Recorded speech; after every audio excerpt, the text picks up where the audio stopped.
Today on the Stay at Home Chef, I'm showing you how to make no bean chili. This is a Texas style chili, so there is no beans here. It's all about that hearty, beefy goodness. We're using diced chuck roast here, so you get that really tender beef. You'll need 2 pounds, and you can either buy the roast and dice it up yourself, or a lot of grocery stores dice it up for you and sell it as beef stew meat. And that is just super convenient, and it's almost always the same price too, so why wouldn't you? Season it with 1 teaspoon of salt, and then we're gonna dust it with 3 tablespoons of cornstarch.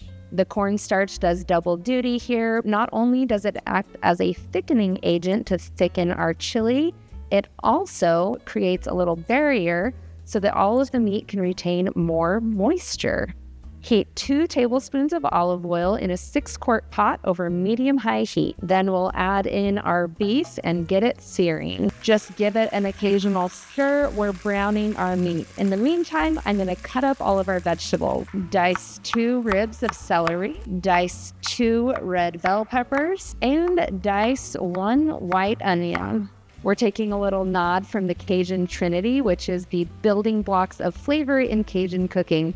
And with a chili, it's all about building layers of flavor, so this works great. So we'll add these in with our beef and get these cooking until they're slightly soft, which will take about 5 minutes. Next, we'll add in 2 tablespoons of tomato paste, 2 teaspoons of minced garlic, a tablespoon of chili powder, and then 2 teaspoons each of paprika and ground cumin. Mix this all in and let it toast for about 2 minutes.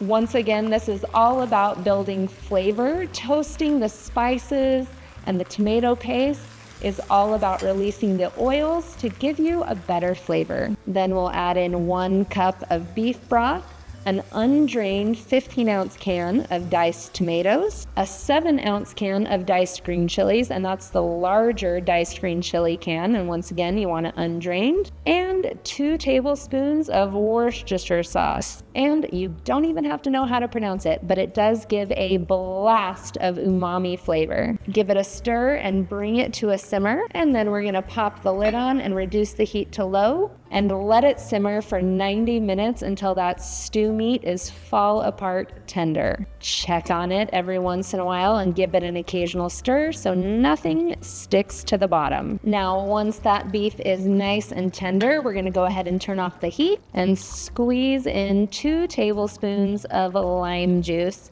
You wanna wait and do this right at the very end, and then you are ready to eat. If you want a thicker chili, you can always add in some crushed tortilla chips to thicken it up. But this right here is exactly how I like it. Serve it up hot, top it with your favorite toppings if you want, a little cilantro, sour cream, a little shredded cheese. You're gonna love it. Thanks for watching. You can find the full written recipe in the video description. Be sure to subscribe, like, and follow, and check out the rest of my videos where you can find hundreds of restaurant quality recipes you can easily make at home. We'll see you later.